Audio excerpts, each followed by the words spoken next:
So welcome to today's panel discussion, which is about transdisciplinary learning and teaching in the PYP. One of the very exciting things about the Primary Years program is the fact that it's a transdisciplinary framework for learning. And for a lot of people, that's quite unique and new. And for a lot of us who have worked with the program for a long time, we're always learning more about different aspects of transdisciplinary learning. So we thought today would be a great opportunity to bring together some experienced practitioners and also some experts to talk about their experiences, and we've got some guiding questions to talk about. We're encouraging you to have these discussions back in your schools as well and on social media. So look at these questions and perhaps start a discussion on the communities or on Twitter. We've got our hashtag there and our IBPYP Twitter feed if you'd like to link into that as well. So first up today, I'd like to introduce to you our very experienced panel here with us today. And I'd like to hand over to Angela. Would you like to say a few words of intro? Absolutely, my pleasure. Thanks, Monita. Good afternoon, or good morning, or good evening. Greetings from Hanoi, Vietnam, where I'm currently at the United Nations International School here. And it's just a great honor and privilege to be joined with my other panelists. The topic today is really one of my greatest passions within the framework of the Primary Years program. So I'm excited to be sharing some thoughts and experience within it.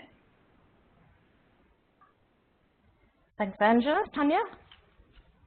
Xin chào. My name's Tanya, and I'm actually also in Vietnam, but way down south in Ho Chi Minh City, where I'm currently PYP coordinator at International School of Ho Chi Minh City. And really looking forward to this conversation and learning from the other experts and sharing my own journey and insights. Thanks, Tanya. Welcome. And Kath? Hi. Hello from Hong Kong. Transdisciplinary learning is something that's very dear to my heart. I used to be a music specialist a long time ago, so bringing specialist teachers to the planning table is something I'm really passionate about, and I'm looking forward to chatting with you. Welcome, Kath. And over to Sharon, who we also know as Shaz. Hello, welcome, and greetings from Melbourne. I have been a PYP coordinator in 2 schools for the last 9 years, and now I am moving into the MYP as a new challenge, which is interesting for me because I'm going from transdisciplinary, which I'm passionate about, to interdisciplinary learning. So I'm looking forward to this discussion, and I'm delighted to be part of this panel. Thank you, Shaz. We also have with us today some experts from within the IB, so from our academic department. Terry, would you like to say a few words? Hi, everyone. I'm Terry. Greetings from The Hague, Netherlands. I am, as Monita said, one of the PYP development team members, and I'm excited to be on this panel because we have been reviewing the PYP and moving towards providing a deeper understanding of what transdisciplinary learning and teaching looks like within the PYP. Thanks, Terry. And my name is Monita, and I'm just going to really act like a catalyst here in between and keep the discussion going, but I'm very interested in transdisciplinary learning. It's one of my research areas, and I never tire of talking about it. So without further ado, let's get on to our first question that we're going to discuss today, and that really is around how you see transdisciplinary learning in the PYP classroom and what that actually looks like. And I think we might start off with Tanya. You've got a great image for us to think about there. Yeah, thanks, Monita. When I first began this journey, the PYP journey, this transdisciplinary learning was a little bit of a puzzle to me, and it continues to be a puzzle to those teachers that have not worked within this framework before. So one of the ways that I used to try and introduce it to them, as you think about all the disciplines we have, language, science, social studies, maths, PSPE, and we framed it around catching butterflies so that we don't have to deal with each one separately, but we can actually begin to start making connections and having our learning in a more authentic, real-world context. Manita, if you can flick to the next slide for me. And this is now where our understanding is that rather than have our school and real life separated, and we're learning things in silos, when in fact our real life looks a little bit more like the lower picture here. Shaz, you had some thoughts moving on with that as well. I think the key to transdisciplinarity is concept-based learning. For those of us who have been around for a while and have been moving from an interdisciplinary or an integrated approach to planning and teaching and learning through to transdisciplinary, we'll go back to where we used to plan a topic and then source links from the subject areas. So, for example, we might have done a topic on water, and then we would sit there and say, okay, so what maths can we do? What books can we read about water? What songs can we sing about water? Whereas if we're going with a conceptual approach, we're looking at the big transferable ideas, the enduring understandings, the generalizations that we want our learners to make. And so I think the key to a shift from an integrated approach to a transdisciplinary approach comes through the common thread of a concept. Yeah, that's a great point, Shaz. And also, Tanya, I like your imagery there as well. Kath, you were going to talk to us a little bit about these concepts and how they actually look in the classroom and some of the significant points from actually looking in the classroom.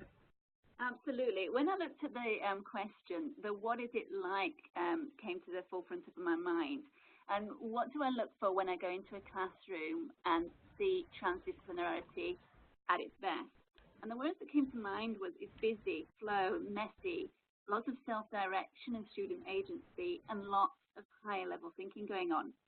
Now, what I notice about students is they're simultaneously applying disciplinary areas across the curriculum that they've already encountered. And they're also developing new areas as they come up. So I'll give you an example. I was actually in the P5 classroom this morning, and they've been working on a transdisciplinary problem-based task. They've been developing a site in Hong Kong, and it's actually something that is going on in Hong Kong at the moment, so it had a lot of local relevance. Now, what I noticed walking around the classroom is the kids have got a list of factors they need to think about: structural design, effects on the environment, aesthetics.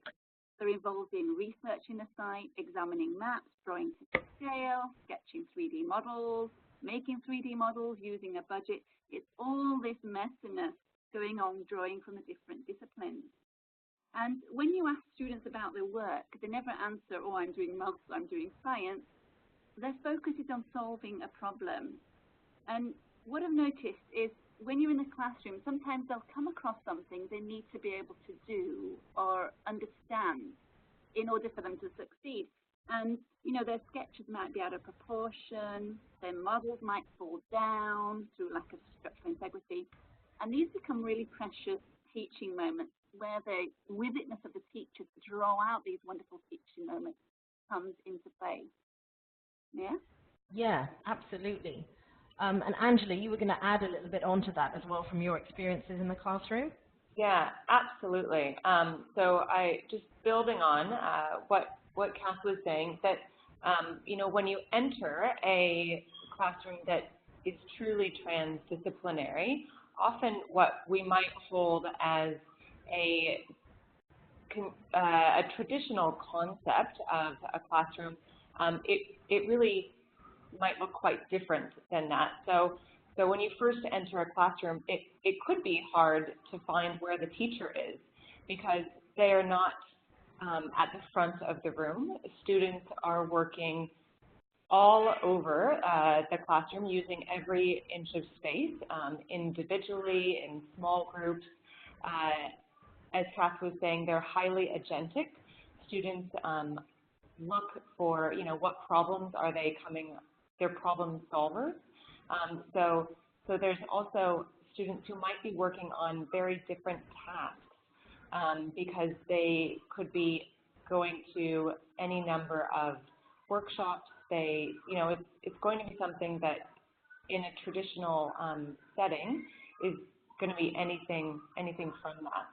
So I think it's something where you see a lot of self-direction and students working on what their current interest or need is, and it could be within many different disciplines in one classroom at one time. Right, absolutely. So you'd be expecting your transdisciplinary classroom to look quite different from your disciplinary one, even if there is inquiry in both of them, right?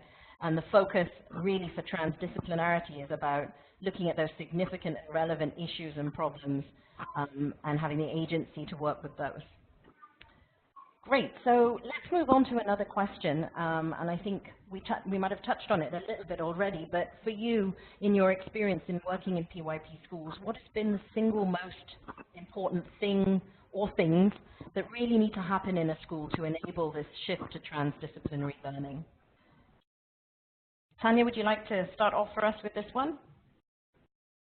Sure, thank you, Manita. And I think there are lots of factors involved in the success of transdisciplinary learning, but thinking or reflecting on it, I think probably the most important one would be having a mindset, the mindset of the school, the mindset of the coordinator and of the teachers, and that commitment to really exploring what magic happens when we have a transdisciplinary environment.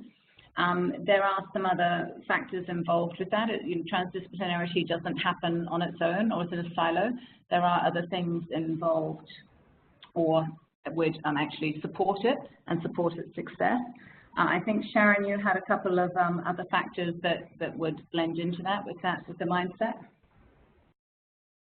Yes, well, I'd like to build on that, Tanya, and I think that the most significant thing that needs to happen is a paradigm shift in the mind of teachers. And they really do need to shift their thinking and also their planning, which may have been traditionally in discipline or subject areas, into a more conceptually developed way of thinking. Now, we need to acknowledge that we do need discipline knowledge and understanding to strengthen our transdisciplinary thinking, but we need to look at some of the structures in our schools. So, segmented, discipline, structured timetables just don't allow the large blocks of time that we need for flow to allow transdisciplinary thinking and learning to happen. We need teachers to focus less on coverage and rather, and I love this analogy of, and I think it comes from Gardner, but focusing on allowing our learners to uncover rather than teachers being focused on coverage. Teachers need to not be slaves to national curriculum standards and outcomes, but to actually know their curriculum and their scope and sequence documents, and then make authentic conceptual connections in their planning. And Angela, would you like to add to that? Yeah, that's perfect. Because Sharon, listening to what you're saying, it's really that that shift, or going with what you were saying, Tanya, about the mindset, that the thinking is not it's not either or, the black or white, but it's both and. So that transdisciplinary learning isn't happening at the expense of disciplinary teaching and learning, but it's this balance that we find that's mutually supportive. And reading the recent publication with Learning and Teaching and the Enhanced PYP, there was a quote that was highlighted where it said, "There is no transdisciplinarity without disciplinarity." And so, the mindset that we bring is so much the success of our work. And you touched on this, Sharon, but, really also those structural support systems as well can be so critical of the timetable as well, making sure that, being reflective in that, are we opening sometimes our timetables so that they have larger spaces so that disciplines aren't bound by short amounts of time, and there's larger blocks so that there can be disciplinarity and transdisciplinary going in between these larger blocks of time. That can be a really critical component to success. Yeah. Yeah, there's physical and emotional and pedagogical aspects and angles to this, absolutely. Kath, did you want to add another point to that? Yeah, my point actually follows on from Sharon and Angela's point, is that in my experience, teachers need to become comfortable with depth over breadth in the curriculum. And this goes hand in hand with concept-based learning. If a teacher is thinking, I need to cover content, then there's no time for the depth that needs to take place for transdisciplinary learning. Now, if teachers have a good grasp of concept-based curriculums, how the overarching conceptual understandings can provide a structure for the messiness and unpredictability of transdisciplinary learning, then we're off to a good start. And from my experience, children tend to want to be transdisciplinary learners. It's traditional education that hammers it out of them by fragmenting the curriculum into math time and language time and science time. And yes, we do need disciplinarity as well. We do need time to develop those math skills and those language skills. However, I'd say the oomph, the above and beyond, I think the IB calls it the step up, is that extended amount of time which are dedicated to the flow of transdisciplinary learning. Yeah, absolutely. All those threads coming together, and that graphic that you've got there, Tanya, that's a really good one. You were going to talk about that. Yeah, I think it's been covered very well by the other ladies, but with that is the connection to, you know, having the right attitude, the open-mindedness, willingness to have a go, to feel the struggle and make it through the other side and reflect on what went well, but also just having the willingness to see those authentic connections and threads throughout the learning so that things are more connected to real life and the real world context. Yeah. And, you know, in terms of enabling this in school, Terry, would you like to talk to us a little bit? Absolutely. I came up with a couple of ideas to me that would support transdisciplinary learning and teaching to really take place in the classroom. And the first one is time for collaboration. And that would be to ensure that all members of the learning community engage in this genuine dialogue about learning and teaching. I think it's critical, and you know, we've talked already a little bit about time in the classroom for learning. It's the broader piece of time to ensure that all teaching team members have the opportunity to come together and talk about what is transdisciplinary learning and how are we going to evidence that it's happening in our classrooms as opposed to a classroom. And the second one is that conceptual understandings, skills, action, and knowledge are developed through 6 transdisciplinary themes and supported by 6 subjects. And that the program of inquiry reflects what transdisciplinary learning is happening horizontally and vertically. And so I think the POI, or the program of inquiry, is this tool that reflects transdisciplinary learning, and that it takes time to develop and reflect on and revise as everybody's understanding of transdisciplinary learning deepens within the school. And just further to that, and I think in addition to, we talked a few minutes ago about mindset, and to me, mindset is also reflected in the program of inquiry, and it's really moving away from talking about, well, we have a science unit or a social studies unit or a mathematics unit, and talking about we're inquiring into how the world works, who we are, sharing the planet, and so on. And I would love to me, transdisciplinary learning is really truly reflected in a school when conversations take place about the theme rather than about a subject. Yeah, I think that's a really good point, Terry. We hear that quite a lot, don't we, when we're talking about units, and just that added focus on the transdisciplinary themes that really just provide an amazing context for transdisciplinary learning to take place. Yeah, exactly. And I think that's an excellent segue into our next question, which is actually examining some examples or models of collaboration that have worked for you in your classrooms to ensure those rich connections do happen. And Shaz, I think you were going to talk to us about some examples from your schools. That's a beautiful segue from what Terry was talking about, and probably the biggest challenge for all schools that we know is to allow that time for collaborative planning where every member of staff is available. Now, we know logistically that is a challenge, but one simple and effective strategy that I have been involved with in a few schools now is to actually involve all staff in collaborative planning sessions that are built into our professional learning schedule, which is after school, because that is the only way that we can get every member of staff involved. So we schedule our PL and make sure that we are totally committed to whole staff collaborative planning sessions that are scheduled in for between 3 and 4 weeks before each new unit of inquiry is due to start. Everyone's available, and we have a whole school approach to and a connection with the program of inquiry. So how we work it logistically is that we have cross-school mixed groups.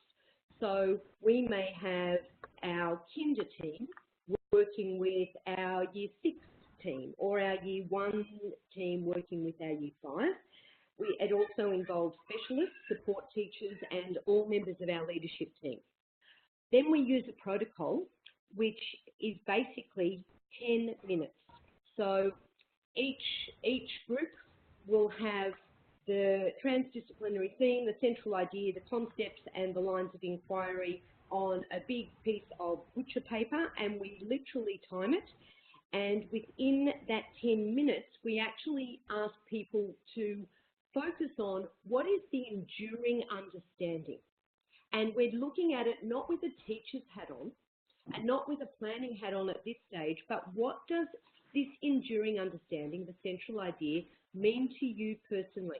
And it's always really interesting to get the range of perspectives from an adult point of view of that particular central idea. We also have the challenge there. Is it significant, relevant, challenging, and engaging to you as an adult? Because if it's not, then we know that it's not going to be for our students either. And it's incredible the level of conceptual discourse that goes on during this 10 minutes. There is a palpable buzz within that 10-minute period, and it's also really good to prove to teachers that even though we are all time poor, what can be achieved in just 10 minutes. So then there's usually a scribe as part of the group, and just some of the big ideas are mapped out on this butcher paper, and here we get a range of perspectives, understandings, opportunities, and possibilities. Then these teams can take these away, and these then inform the beginning of their planning process. Now, these can also be used for students, and the same process can be used with students, and we've done this really effectively where we've had a professional learning session focused on this collaborative planning, and the very next day, teachers have taken the same piece of paper back into their students, and it's been an interesting way of assessing their prior knowledge before that planning process. Ideally, it would be great if we could revisit this mid and at the end of units, and sometimes that works, but within a busy PL schedule, often it is just this initial planning, but it has been incredibly successful. Thanks for sharing that, Shaz. That's really interesting, and I love the idea of involving the students and doing the same engagement with them as well to get their take on it. Tanya, you were going to share one of your examples as well. Yes, thanks. This is actually a more, this is actually one of our grade 1 units. We've actually just finished this one. It was from how we organize ourselves. And our central idea was the community depends on people working together. And this goes back to one of the factors we're saying about the success of transdisciplinary learning, is that one of the things that needs to be in place, and we've all learned this the hard way through our experiences, but your central idea needs to be broad enough and open enough to, number one, allow for inquiry, and number two, allow for transdisciplinary connections to be made so that transdisciplinary connections are available. You can see here on this slide, I've just combined a couple of boxes for you. We really were thinking about how can the students show their understanding. And again, when you're, I know we're going to talk a little bit about assessment later, but when you are designing your assessment task, again, one that's open enough, that allows for that low entry, high ceiling, that allows for lots of exploration of the different disciplines in a transdisciplinary model. It allows the children to show their understanding of the central idea. And then what of the ATL skills the children will need to find success in that unit. And all of these things need to be in place for a really successful transdisciplinary model. If you go to the next slide for me, Anita, this is just some of the brainstorming that our grade 1 team came up with the opportunities. Because really, when we're at this stage in planning, we're not really sure where the unit's going to be going because it's the students learning and where they're going to take us with it. So we just had a very general map on which of the strands we may be hitting throughout this unit here. Great, thank you for sharing that, Tanya. And I'm going to move on just to ask Kath if you could also share some examples around collaborative planning or some takeaways from your experiences. Yeah, absolutely. Now, one issue with collaboration always is time. True collaboration needs time. And a few protocols that schools have developed, I think a lot of schools will have seen this speed dating model around, where it's time that's specified for specialists and homeroom teachers and the whole school community to meet up.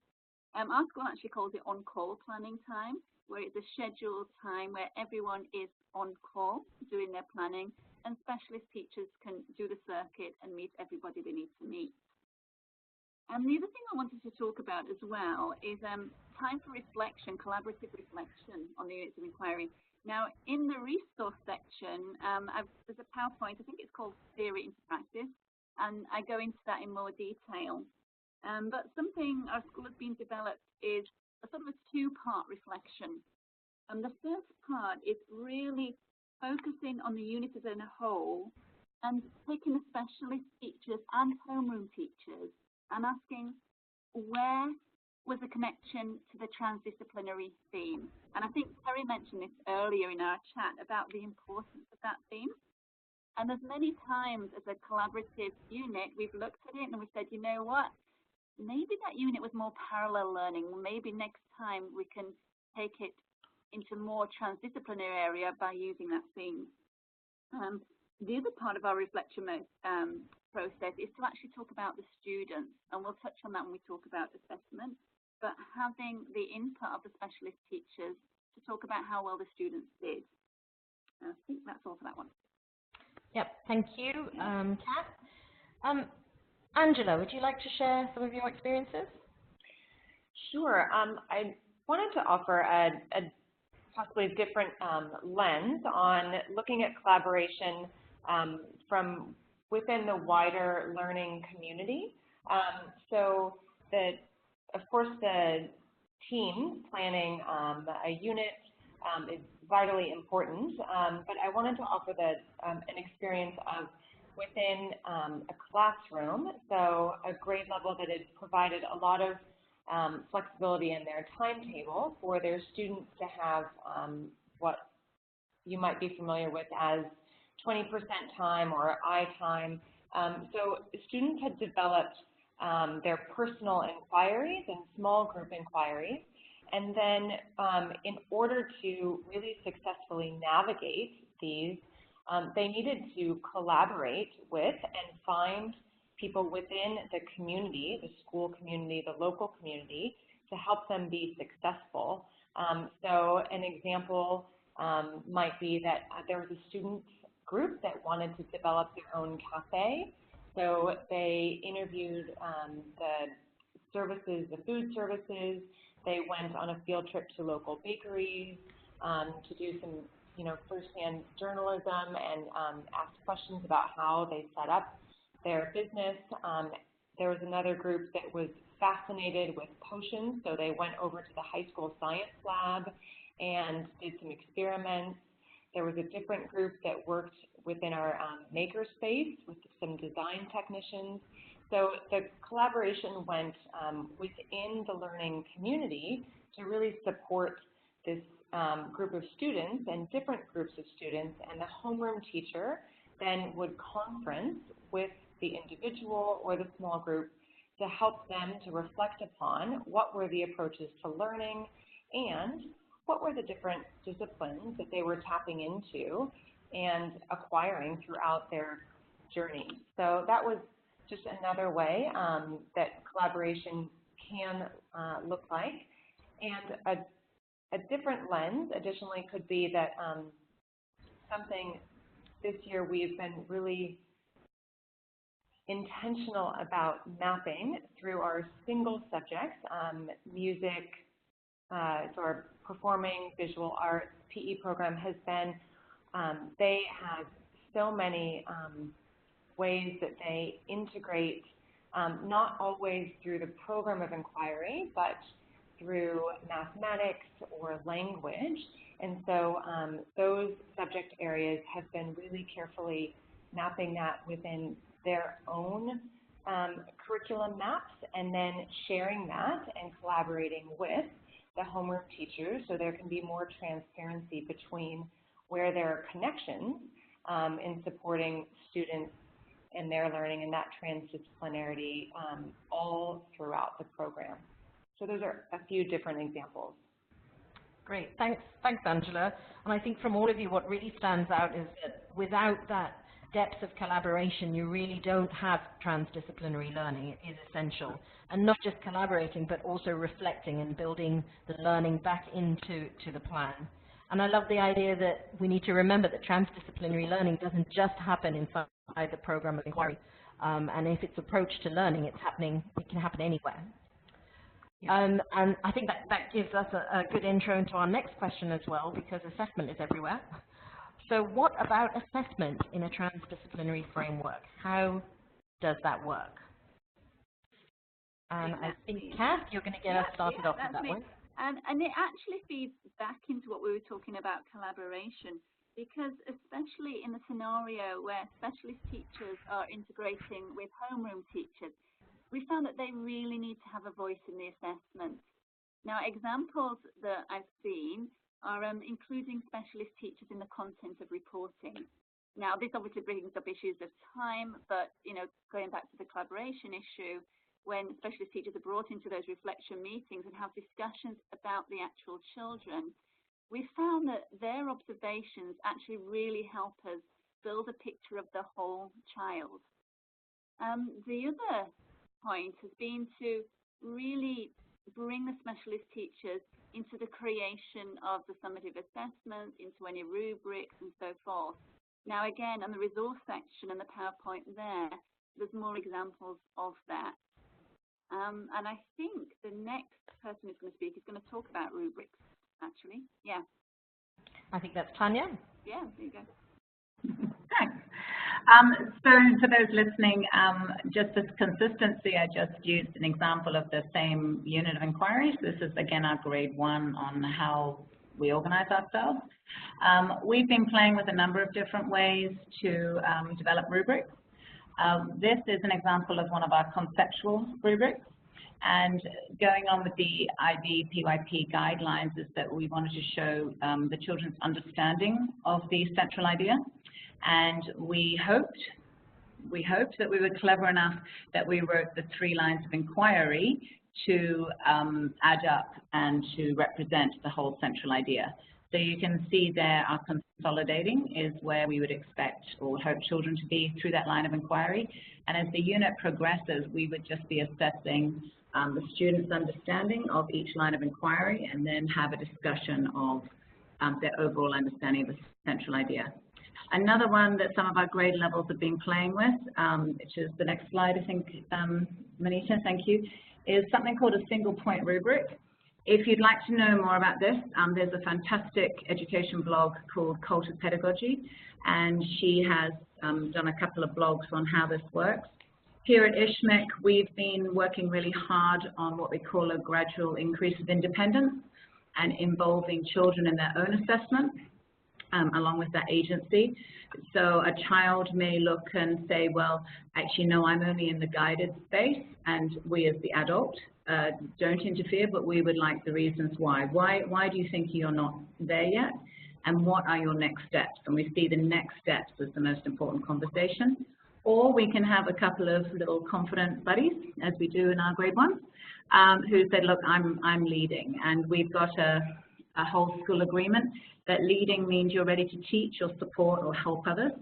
And why do you think you're leading? Well, I'm leading in this, and again, being accountable, but they still have next steps. So what would your next step be? And going from there. And again, this all ties in a transdisciplinary manner to the understanding of the central idea. I just want to reflect here that this is only a way and not the way. We are still learners as well, and we are still playing with lots of different ways to have this as successful as we can for our students. But as our learning progresses, so does our approach to how we develop these things. Yeah, very good point there. Thanks for that, Tanya, and for sharing those examples. I think in what you and Kath were talking about, it's very much starts with the student. And assessment, good assessment practice is good assessment practice, whether it's in a disciplinary context or a transdisciplinary context. Up on the screen there, you'll just see this is a resource that I found recently that I thought was quite interesting, is thinking about assessment, particularly in a transdisciplinary framework. It's called the Rigor and Relevance Framework, and it's developed by the International Center for Leadership in Education. And if you've got a QR code reader there, you can just click on and find a paper that they've written about this. And what I liked about it was it had these two axes here, one that obviously has Bloom's taxonomy type of thing on one side, but then on the other axis it talks about knowledge in one discipline versus being able to apply real-world in unpredictable situations. And what's great about this is it isn't one is necessarily better than the other. Often acquisition is required before you can assimilate or adapt something. So instead of putting it maybe in a graded level, it looks at different quadrants as well. And it could be quite good and useful to look at your assessment within your units of inquiry and outside to see how or where in this quadrant type of assessments that you're doing, where they actually fit in. And it gives it a little sort of rubric there, or a continuum, if you like, talking about what each of those quadrants actually are. So I won't run through that now because you can actually go on and have a look at that yourself online, but that's just one idea. And Shaz, you were going to build on that and talk a little more about your ideas on assessment. As far as assessment's concerned, I think we have to be careful of thinking that we have to assess in a different way for transdisciplinary learning. And I think, you know, good teaching and learning practice is assessing what students know, what they understand, and what they can do.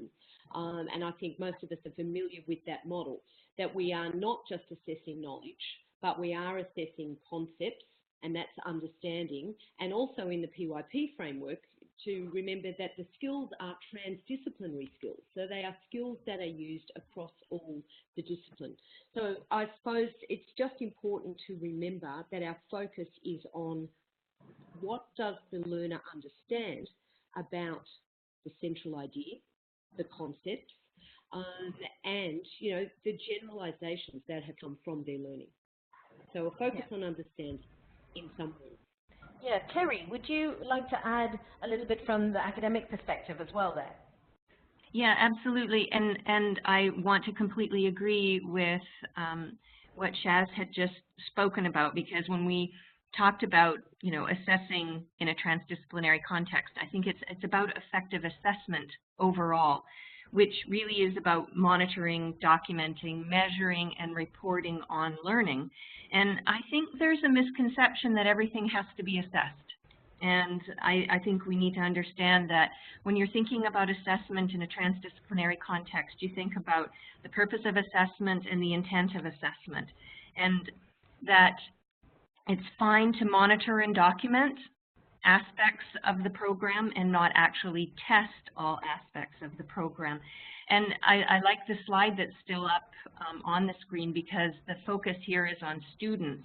And I think when we think about assessing understanding, it's about co-constructing learning goals and developing success criteria with students through this transdisciplinary experience. And then teachers providing feedback and students providing feedback to each other along the way to see where students are in their learning and where they need to head to next.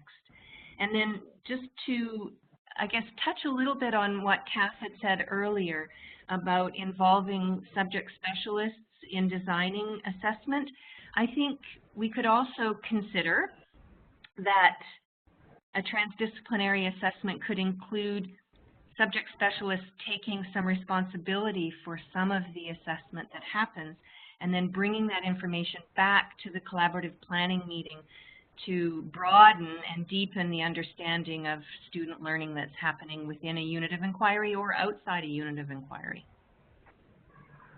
Yeah, great point. Thanks, Terry. Angela, would you like to add something?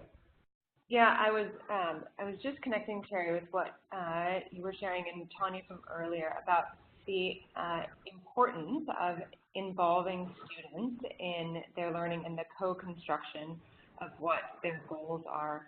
And I guess just to add on that, you know, one real shift that we've been focusing on is really having students, you know, set goals, making sure that they clearly understand what the task is, you know, what's coming, the end goal, that summative task, how it's going to integrate different disciplines, and then ways that they can be goal setting and self-reflecting and co-constructing what is it that they specifically need to be focusing on, what do they already understand and are able to do, like Sharon was making reference to, and then what specific goals to themselves, the learner, do they have as that next step, so that they could be leading, and so where are they in their own learning journey?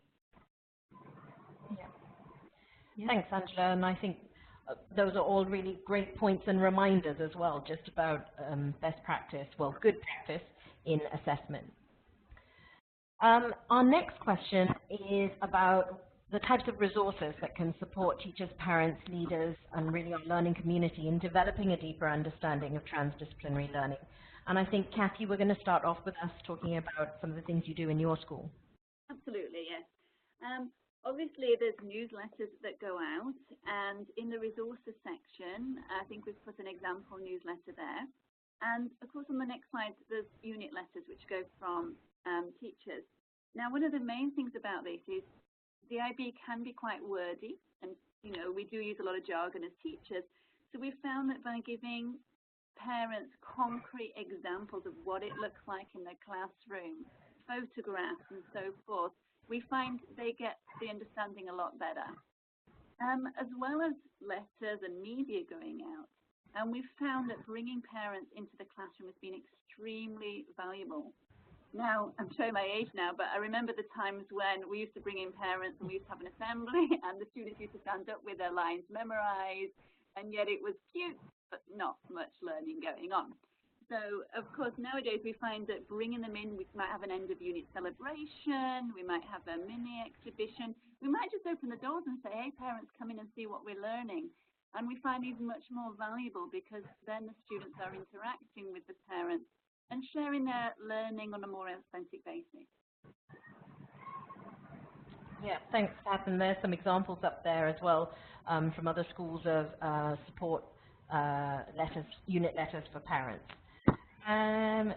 I think, Angela, you were going to talk a little bit about some of the things that are happening in your school.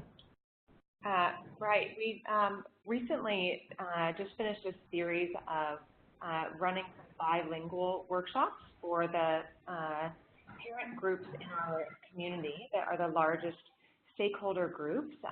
So we have Vietnamese, Japanese, and Korean. So we've done some bilingual workshops with all of our documentation, our program of inquiry, our handbooks for parents, everything to, of course, things like our home learning guidelines, and the entire presentation translated as well as recorded then for any parents who couldn't attend. So those had some of the highest attendance rates of workshops that I have ever been a part of in my time here, and certainly there was parents who did attend and shared afterwards that they have been a parent here for a number of years, and it was the first time that they really could say that they're beginning to understand what some of the elements of the program are. So delivering workshops in mother tongue languages for our learning community and our parents can really start to support understanding of transdisciplinary learning and other elements of the program that are essential. Yeah, because it looks so different for parents, don't they? And until they, especially when they're new to the school and they're new to the program, it can be quite daunting to see that this learning is so different.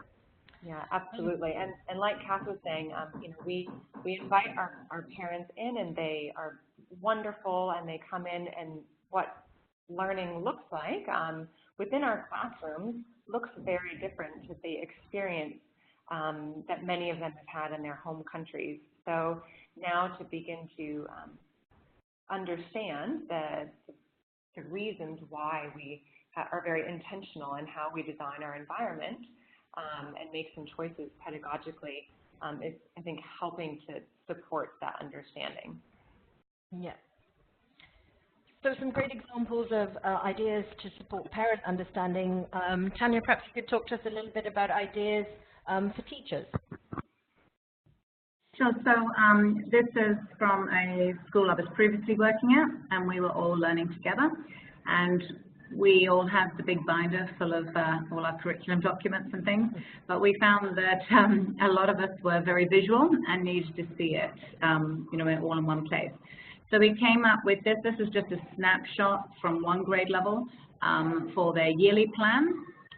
You can see where it's color-coded, so we just randomly chose colors, who we are as red, how we express ourselves yellow, where we are in place in time green, and where the boxes are highlighted are the possible transdisciplinary links and integration that would then support that unit and support the children in their understanding of the central ideas in that unit of inquiry. We are very clear to say that none of this is stuck in stone, because maybe when we were sitting down to map the year, we hadn't thought about potential possibilities that were there, and so that it was an organic unit that we would keep revisiting. As a coordinator, it helped me to track and just see where the year was going and in what order. The boxes there that are in white, they are the standalone units. So we would have had, during who we are, we would have had a standalone maths unit that was looking at both shape and space and number bonds. And so this was one way that we found just to help us visualize those transdisciplinary links. We then took that one step forward to actually looking at the individual unit. And I'm sorry, this is not a great graphic for those of you looking, but the QR code is there for you. We called this the scheme of work, and this just looks over the 6 or 7 weeks of that unit of inquiry. And what I did was, for the teachers as coordinator, was pull out the learning outcomes that would be covered. This one looks like this grade level was working over 2 phases, phase 2 and phase 3. So it does look a bit busy in other grade levels for now. And again, just so that our aim was to have it all on one A3 piece of paper. I didn't always achieve that, but really just explicitly showing where the curriculum would, the transdisciplinary links would come through for that unit of inquiry. Rather than it being a great big mass of green, just highlighting the title there. So measurement, length, weight, it says temperature and capacity. That was very much integrated, so transdisciplinary links there. There was also a lot of shape and space. And then with language, we were using first steps, so writing to describe and writing to recount was also transdisciplinary links there. So again, this is just one way that we found to help us develop our understanding of transdisciplinary connections and transdisciplinary learning. Yeah, yeah, it really does help when you see it all written down like that. I know a lot of teachers, I'm like this as well, I like to see things and be able to underline things and make those connections. So I think that that definitely relates to me. Shaz, how about you? What have been some of the resources and your aha moments? Well, I think just as far as available IB resources are concerned, it's worth just pointing out that there are a range of workshops. There is specifically, currently, an actual transdisciplinary learning workshop, but there are many others that really cross over. There are workshops on inquiry, concept-based learning, teaching and learning. Any of those actually could be combined. There should be a bit of a fusion between them all. And they're with the enhanced PYP, and I think Terry might give us a bit more detail on this, but there will be a whole new suite of workshops. As far as current IB resources are concerned, my favourite that was published in 2012 is Developing a Transdisciplinary Program of Inquiry. I think that's an incredibly dense document that's worth revisiting a number of times, as well as the PYP as a model of transdisciplinary learning that came out in 2010. Now, these resources are currently available and will be then superseded in our new digital platform, but certainly at the moment worth consulting those. Yep, thanks, Shaz. And I think that is a good intro into talking a little bit. Let's hear from Terry about some things that are coming up. Thanks, Monita. Shaz is quite right. We are moving towards a digital resource. I guess it depends when you're listening to this panel discussion, but we are combining all the current documents for the PYP and providing it into a sort of a one-stop shop environment that will be coming soon. And we are also providing more information about the important elements of the primary years program, one of which, of course, is transdisciplinary learning and teaching. And then in addition to that, we will be providing a suite of teacher support materials when we launch the digital resource, or when it goes live later on this year.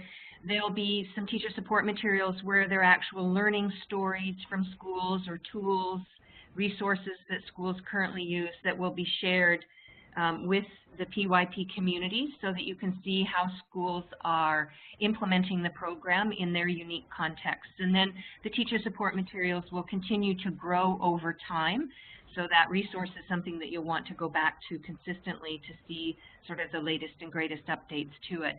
And then in addition to that, I think other resources that schools could consider when thinking about broadening their understanding or deepening their understanding of transdisciplinary learning and teaching is to contact other schools. I mean, it's lovely to hear on this panel how different schools from the people participating here are implementing transdisciplinary learning and teaching. And then we also have the PYP communities, which is a digital platform that you can go on and generate conversations, ask questions, and share resources with each other more broadly about transdisciplinarity. Great, thank you, Terry. And I think this one is you as well. You were going to talk a little bit about what we're moving towards. Yeah, I think this is sort of some suggestions that the PYP team have for schools to help you move towards practices that evidence more transdisciplinary learning. So and we've talked about some of these already, but just sort of maybe as a recap, perhaps, when you're thinking about planning for transdisciplinary learning, we've talked about the central idea as the starting point that is where the teaching team then plans, shares, and reflects with students as well, collaboratively. So think about your central ideas. Think about planning your units of inquiry based on the interests and emerging theories of the students. So use those as your starting point rather than a subject-specific content, perhaps. And then, of course, the planner is your living illustration of the ongoing collaboration that facilitates transdisciplinary thinking and learning. When you think about scheduling, we've talked about trying to, rather than revolve your schedule around subjects, maybe revolve your schedule around the lines of inquiry and relating learning experiences, and how your schedule needs to really be flexible to accommodate the inquiry based on subject integration, student interests, and maybe events that are happening at the time of learning. Let's see, what else can I offer to you? When you think about inquiring, think about your lines of inquiry or activities that focus on enduring concepts that span across subjects. So thinking about lines of inquiry that maybe focus on perspective or connection or adaptation, transformation, interdependence, rather than lines of inquiry that are specific subject content based. And the use of multiple languages is encouraged depending on the comfort and preference of the learner. So thinking about, instead of using one language to inquire into something, maybe you could use multiple languages, depending on the context of the school and your students. And then thinking about reflection, again, we've talked about this, I don't really need to go into that too much, but it's reflections from the entire collaborative teaching team, so that they meet regularly to share their observations and to revise the units of inquiry as needed based on students' emerging theories. And then finally, think about your students' groupings, so that students have an opportunity. If you want to strengthen transdisciplinarity, think about, shaking up your student groups a bit, so that they can work with peers based on their interests, their skills, their knowledge, their personal preference, and so on. So instead of having the students in the same group, and I think somebody already shared about this, is a practice that's already happening in their school, but that's something else to consider, is grouping and regrouping your students that can also lead to deeper understanding of transdisciplinary learning. So there's a few things that you can think about moving forward. Thanks, Terry. That's lots to think about, and really good tips there, and some guidance as well. So we really are at the point of last words, so I want to just throw it open to anybody if you had any reflections or any summaries that you just would like to add a last word. Yes, I would, Manita. We were talking before about teachers needing to have paradigm shifts, and I'd just like to share what my own biggest shift has been personally, and that was the realization that transdisciplinarity is not just about how we teachers try to organise teaching and learning. It's actually what happens in the mind of each individual learner. And so that realisation for me that the transdisciplinarity is actually in each learner's head, not just us in trying to organise it for them. And so once I understood that, it's just changed the way that I suppose, focus on it generally, and now shifts the focus more onto what is the experience for the learner as we continue to plan learning experiences that encourage this transdisciplinarity. That is a really, really big thought, an all-encompassing thought there to end with. That's great. Thanks for sharing that. Any other last thoughts before we sign off? This is Terry. I think I have a couple of thoughts maybe to build on what Shaz has said, or to add to her thoughts. And it's something that you mentioned earlier, and I think an aha moment for me that's happened when really considering transdisciplinary learning is that these connections can and should happen inside and outside the program of inquiry. I think as I've become more comfortable with transdisciplinary learning and teaching over time, is understanding the importance and value of the subject specialists as part of this collaborative teaching team, because they bring such a wealth of knowledge and unique perspective to planning and designing a unit of inquiry. And then finally, I think the broader learning community involved in sharing their expertise can only add to the depth of transdisciplinary learning that we would like to see happen with our students. Yeah, great. Thanks for that, Terry. Maybe just a final word to offer is that I guess the more I uncover as I